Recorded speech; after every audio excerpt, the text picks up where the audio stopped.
The phone rang at 9:47 p.m. Caracas time on December 27, 2025. Nicolás Maduro was in his private study at Miraflores Palace, reviewing intelligence reports about American warships that had been circling Venezuela's coast for weeks. His weathered hands with thick fingers held a satellite photograph showing the USS Gerald R. Ford aircraft carrier, positioned just beyond territorial waters. The 62-year-old Venezuelan president's distinctive thick, dark gray mustache was set in a grim line as he studied the image. His short gray-black hair was slightly disheveled from running his hand through it repeatedly, a nervous habit he'd developed in recent months. His dark brown eyes carried the exhaustion of a man who hadn't slept properly in weeks. When his secure phone buzzed, the red one, reserved for international calls, Maduro's chief of security answered first, as protocol required. After a brief exchange, the security chief turned pale and looked at Maduro with an expression that mixed fear and disbelief. "Presidente," he said quietly. "It's the President of the United States." For a moment, Maduro just stared. Donald Trump didn't call adversaries directly. He tweeted insults. He gave press conferences. He issued threats through official channels, but he didn't pick up the phone and call foreign leaders he considered enemies. Yet here it was, Trump himself, calling the palace. Maduro's round face showed no emotion as he reached for the phone, though his medium dark brown skin had gone slightly pale. His Venezuelan facial features with their broad nose and full lips were set in careful neutrality. He wore casual evening clothes, a simple button-down shirt and slacks, the uniform of a leader working late in his private office rather than the formal attire of state functions. "This is President Maduro," he said in English, his accent thick but his words clear. "Nicolás." Trump's voice was unmistakable, that distinctive New York cadence, aggressive and familiar. "We need to talk. I'm listening. You know why I'm calling. You've seen my ships out there. You know what's coming. I'm giving you one last chance here, Nicolás. One chance to do this the easy way." Maduro's grip tightened on the phone.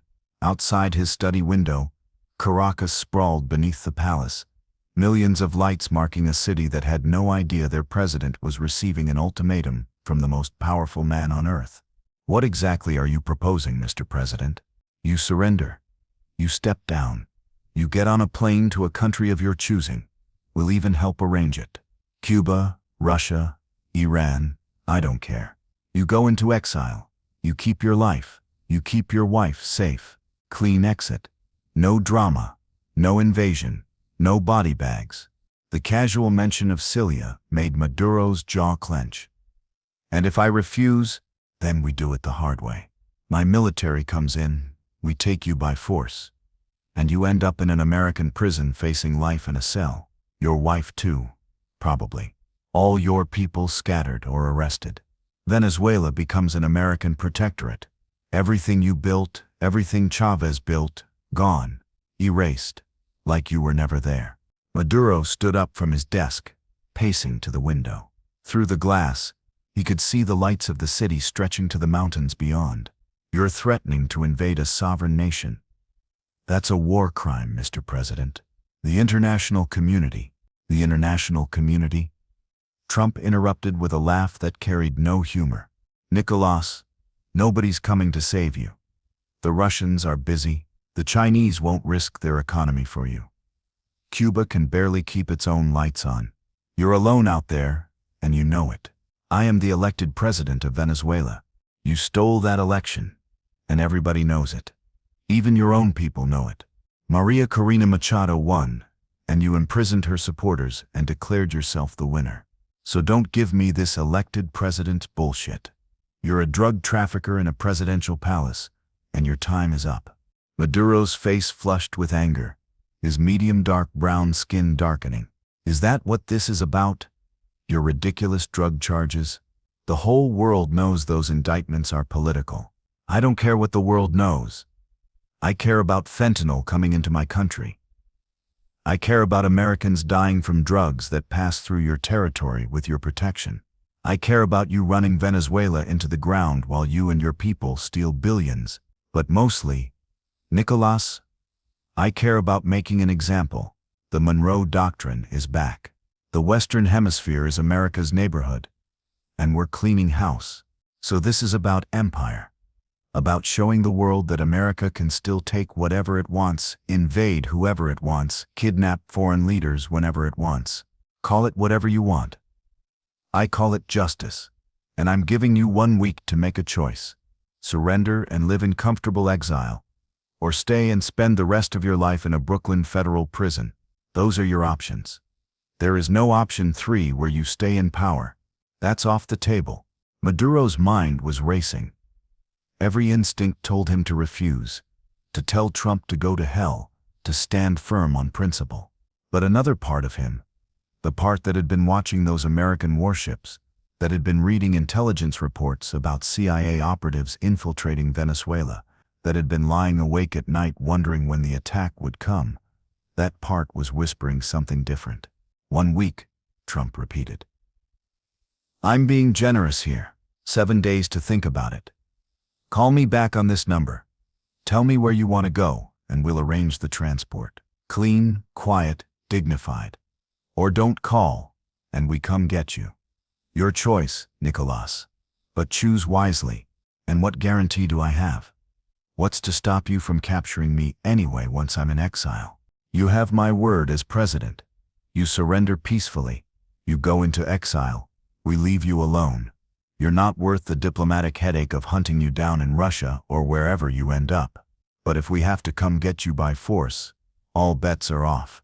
Then you're a war criminal, a drug lord, an enemy combatant. Then you get the full prosecution, the life sentence, the whole 9 yards. Maduro stared out at Caracas, his city, his country. His distinctive thick dark gray mustache caught the reflection in the window glass. Behind him, he could hear his security chief breathing quietly, undoubtedly trying to process what he was overhearing. Mr. President, Maduro said finally, I will consider your offer. But I will not be intimidated into abandoning my country or my people. 7 days, Nicolás. Clock starts now. The line went dead. For a long moment, Maduro just stood there holding the phone, staring at his reflection in the dark window.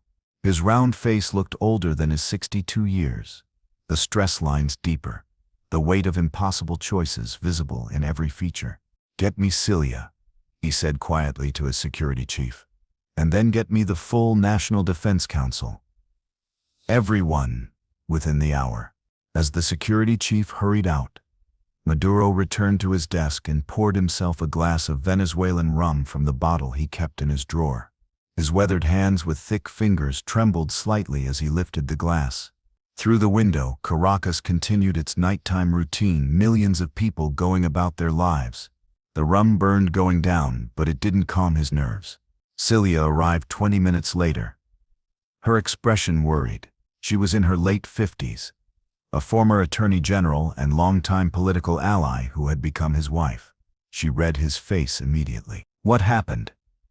You look like you've seen death, Trump called. Maduro gestured to the red phone. Directly, not through channels, not through intermediaries. He called me. Celia sat down heavily in the chair across from his desk. What did he say? He gave me 1 week to surrender and go into exile, or he invades and arrests me. The words hung in the air between them, like smoke. Celia's face cycled through several emotions: shock, anger, fear, defiance. Finally, and what did you tell him? That I would consider it. But Celia, Maduro leaned forward, his dark brown eyes intense. He wasn't bluffing. This wasn't a negotiation tactic. He's going to do it. One way or another, he's decided that I'm going to be removed from power. The only question is whether it's on a plane to Moscow or in chains to New York. He can't just invade Venezuela. The UN, the international community, will do nothing. Maduro finished. Trump knows it. I know it.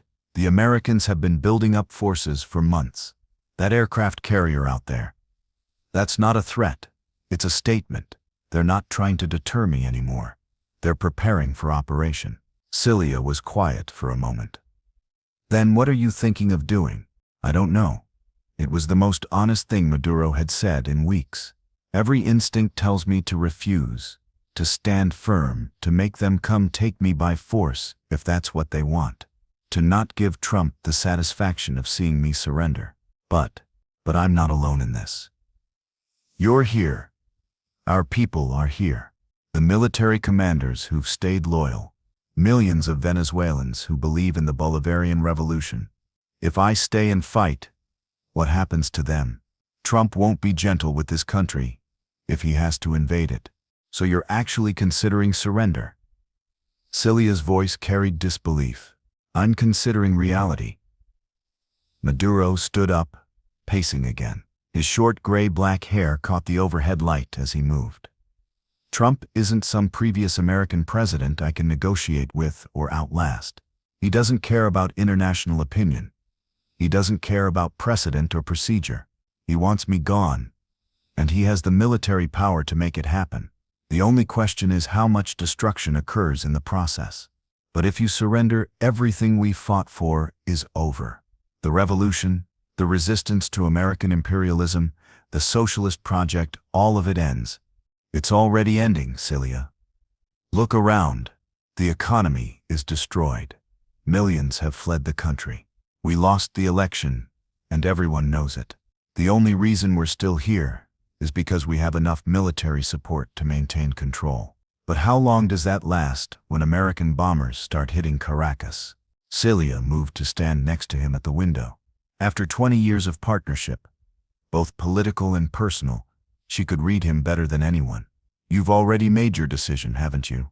No, Maduro said quietly. I'm genuinely torn. Part of me wants to tell Trump to go to hell, to make him come drag me out of this palace by force, to make the whole world watch America invade a sovereign nation and kidnap its president, to not give him the satisfaction of a surrender. And the other part? The other part is terrified. Not for myself. I've accepted that my life is probably over one way or another. But for you, for our people, for what happens to Venezuela if this turns into a war. They stood together in silence, looking out at the city that had been the center of their political lives for so many years. Finally, Celia spoke. Whatever you decide, I'm with you. Exile or prison, I'm with you. Maduro took her hand, his weathered fingers intertwining with hers. I have 7 days to decide. 7 days to choose between surrender and destruction. Then let's use them wisely. The National Defense Council meeting lasted until 3 a.m. Maduro laid out the situation to his top military commanders, his intelligence chiefs, his closest political advisors. The reactions were predictably mixed. Defense Minister Vladimir Padrino Lopez was blunt. Mr. President, we cannot defend against a full American assault. Our air defenses are 30 years old. Our Navy is rusting. Our Army is brave but undersupplied and underfed. If Trump orders an invasion, we will fight, but we will lose. The only question is how many people die before we lose. Intelligence Chief Felix Plasencia added his assessment. We've been tracking American military movements for months. The aircraft carrier, the submarine deployments, the aerial surveillance. They've been preparing for this operation since August at least. And Mr. President, he hesitated. Say it, Maduro demanded. We have reports of CIA operatives inside the country. We don't know how many, and we've been unable to locate them. But they're here, gathering intelligence, preparing for a raid. This was new information, and it hit Maduro like a physical blow. CIA operatives inside Venezuela, which meant the Americans probably knew his movements, his security arrangements, his vulnerabilities, which meant any defense plan they prepared might already be compromised. So you're saying surrender is our only option? This from Roberto León, one of the few remaining hardliners who'd been with Chavez from the beginning. I'm saying we need to be realistic about our situation, Padrino replied. If the president chooses to resist, we will fight to the last man. But he should know what he's choosing. This isn't 2002 when we faced a domestic coup. This is the full might of the American military, and we cannot stop it. The debate continued for hours. Some argued for resistance on principle, that surrendering would betray everything the revolution stood for. Others argued for pragmatism, that accepting exile would at least save Venezuelan lives and preserve some possibility of future political action. Still others argued for negotiation, that maybe Trump could be talked into better terms, more guarantees, a different outcome. But through it all, Maduro remained largely silent, listening but not committing. His round face showed no emotion, his distinctive thick, dark gray mustache hiding his mouth's expressions. Only his dark brown eyes betrayed the internal turmoil, flickering between determination and despair. When the meeting finally ended in the pre-dawn hours, Maduro returned to his private quarters.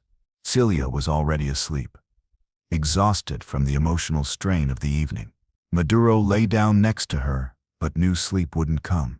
7 days, 168 hours to decide his fate, his wife's fate, his country's fate. Day 1. December 28th. Maduro spent the morning reviewing intelligence reports, trying to understand exactly what he was facing. The American naval presence had grown to include not just the aircraft carrier, but multiple destroyers, submarines, and support vessels. Aerial surveillance was constant. Drones, satellites, reconnaissance aircraft circling just beyond Venezuelan airspace. But what disturbed him most were the reports Plasencia brought of unusual activity in coastal areas. Local police reporting strangers who didn't quite fit in. Brief glimpses of equipment that looked military, but wasn't Venezuelan. Small boats appearing and disappearing at night. How long have they been here? Maduro asked. Months, probably. Since August at least, maybe longer. They've been extremely careful. But our people have picked up traces. Mr. President, these aren't just intelligence gatherers, these are combat operators. They're preparing for a direct action raid, which meant Trump wasn't just threatening. He was actively planning, actively positioning assets, actively preparing to come take Maduro by force if necessary. That night, lying awake again, Maduro thought about the phone call. Trump's voice, casual and confident, offering exile like it was a business deal. Choose wisely, Nicolás. As if wisdom was simple, as if the choice was obvious. Day 2, December 29th. News leaked that there had been communication between Washington and Caracas, though not the details. International media began speculating about a possible negotiated solution. China and Russia both issued statements warning against American aggression, but their words felt hollow. Maduro knew neither country would actually intervene militarily. He called a small meeting with just his closest advisors. No military, no formal cabinet, just the people he actually trusted. The group included Celia, Foreign Minister Yvonne Gil, and longtime political ally Diosdado Cabello. Tell me honestly, Maduro said. If I surrender, do you think Trump will actually let me live in peace, or will he find an excuse to prosecute me anyway? Gil, always the diplomatic realist, spoke carefully. President Trump is unpredictable, but he's also transactional. If you surrender publicly, he gets his victory without the cost of invasion. That has value to him. I think there's a reasonable chance he'd honor the deal. Reasonable chance. Maduro repeated. Not guaranteed. Reasonable. There are no guarantees in this situation, Mr. President. Only risk calculations. Cabello, the hardliner, had a different view. If you surrender, you're admitting everything they've accused you of. You're validating their narrative. You're telling the world that America was right to threaten you, right to invade, right to remove foreign leaders whenever they want. That sets a terrible precedent. And if I refuse? Maduro challenged. If I make them invade, how many Venezuelans die? How much of Caracas gets bombed? What happens to our military, our government officials, our supporters? Trump will arrest them all, prosecute them all. The conversation went in circles, because there was no good answer. Every choice led to destruction, either personal or national. The only question was which destruction Maduro could live with. Day 3, December 30th. Intelligence reports indicated increased American military activity. Aircraft carrier group had moved closer to the coast. Special Operations Forces were presumably positioning for action. The window for a peaceful resolution was closing. Maduro tried calling other world leaders, looking for support or alternatives. President Xi in China expressed sympathy, but offered no concrete help. Putin in Russia suggested exile in Moscow might be arranged, but warned that even Russia wouldn't risk direct military confrontation with the United States over Venezuela. "You're alone," Putin told him bluntly. This is the reality of the modern world. America still has the biggest military, and when they decide to use it, smaller countries have limited options. After that call, Maduro sat in his study for hours, just thinking. His weathered hands with thick fingers drummed on the desk. His short, gray-black hair looked grayer somehow, as if the stress was aging him in real time. His medium dark brown skin seemed pale in the lamplight. He thought about Hugo Chavez, his mentor, the man who had built the Bolivarian Revolution. What would Chavez have done in this situation? Probably fought to the end, Maduro thought. Chavez had been bolder, more charismatic, more willing to take extreme risks. But Chavez had also died in his bed, peacefully, before having to face something like this. Day 4, December 31st, New Year's Eve. While most of the world prepared for celebrations, Maduro prepared for what might be his last days in power. He met with key military commanders, ensuring they understood that whatever he decided, they should not mount suicidal resistance if American forces arrived. "If I'm not here," he told Pedrino, "don't get our soldiers killed trying to defend an empty palace. Fall back, preserve forces, protect civilians. That's an order." "And if you are here when they come?" Pedrino asked. "Then we'll see what happens." That evening, as midnight approached, and fireworks began erupting across Caracas, Maduro and Cilia stood on a palace balcony, watching the celebration. The city below had no idea their president was contemplating surrender. No idea that American forces were preparing to invade. No idea how close they were to seeing their capital become a war zone. "Do you remember our first New Year together?" Cilia asked quietly. 2007. We were still just political allies then, not yet married. We watched fireworks from the Takura region. Simpler times. Were they? Maduro smiled sadly. We were fighting for power then, trying to build something new. Maybe it was never simple. The fireworks continued, brilliant colors exploding across the dark sky. Somewhere in the Caribbean, American sailors and soldiers were watching the same midnight mark, preparing for operation. Two different worlds about to collide. Day 5, January 1st, 2026. The new year brought no clarity, only increasing pressure. American military movements indicated they were entering final preparation stages. Intelligence suggested the operation could be launched within 48 to 72 hours. Maduro called Trump's number, the direct line from that first conversation. No answer. He tried again an hour later. Still nothing. Either Trump was unreachable, or he was deliberately not taking the call. Either way, the message was clear. The time for negotiation was running out. That night, Maduro dreamed of the invasion. American helicopters descending on Miraflores, soldiers breaching the palace, gunfire in the halls. He woke up in cold sweat at 3 a.m., his round face damp, his distinctive thick, dark gray mustache wet with perspiration. Cilia stirred next to him. "Bad dream? They're coming. Soon. Maybe tomorrow. Maybe the next day. But soon. Have you decided what you're going to do?" "I think so. But I'm not sure I have the courage to do it." She turned to face him in the darkness. Which choice requires more courage, surrender or resistance? "I don't know. That's the problem. I genuinely don't know." Day 6, January 2nd. Final countdown. Intelligence now indicated the operation would likely launch within 24 hours. American forces had completed their positioning. Aerial surveillance had intensified. The CIA team inside Venezuela had presumably finalized their reconnaissance. Maduro called one last cabinet meeting.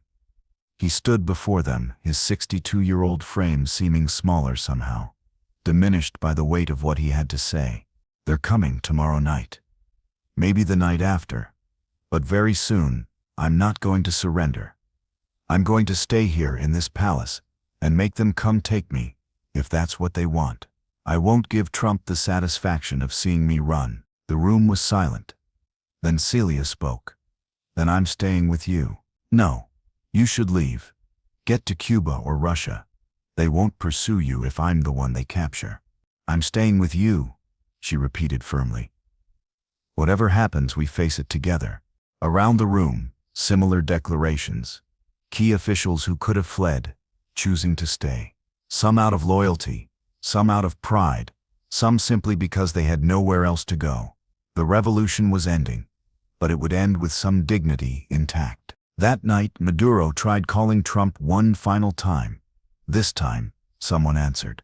"Mr. President," Maduro said, "I wanted you to know that I've made my decision, and I'm staying. Come take me if you want me. But I won't surrender." There was a pause. Then Trump's voice, surprisingly without anger. "I figured you'd say that. You came close though, didn't you? You actually thought about it." "I thought about a lot of things." "Last chance, Nicolás. Get on a plane tonight. I'll even hold off the operation for 24 hours to give you time." "No. I've spent my life fighting American imperialism. I'm not going to end it by surrendering to it." "Your funeral." The line went dead. Maduro sat back in his chair, his decision finally made. No more uncertainty, no more debate.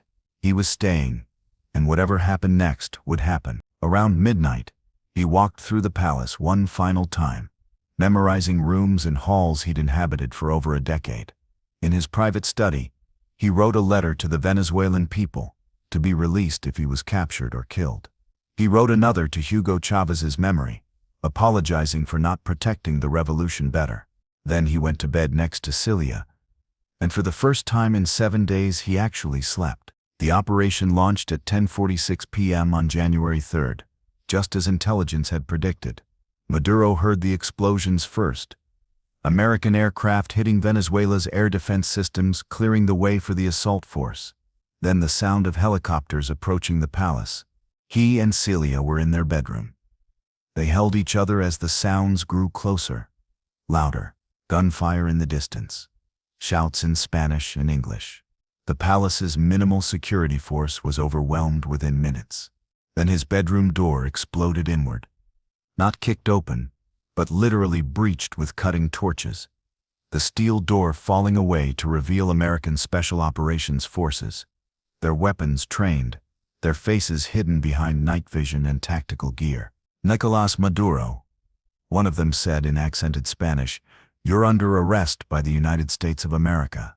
As they pulled him to his feet, as they handcuffed him, as Celia screamed and was roughly restrained, Maduro thought about that phone call 7 days earlier.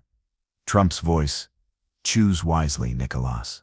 He had chosen, and now he would live or die with that choice. As they dragged him from the palace, he caught one last glimpse of Caracas through a window. The city was dark, power cut by American strikes. In the distance, fires burned where bombs had hit. He had stayed. He had resisted. He had not surrendered. Whether that made him a hero or a fool, history would have to decide.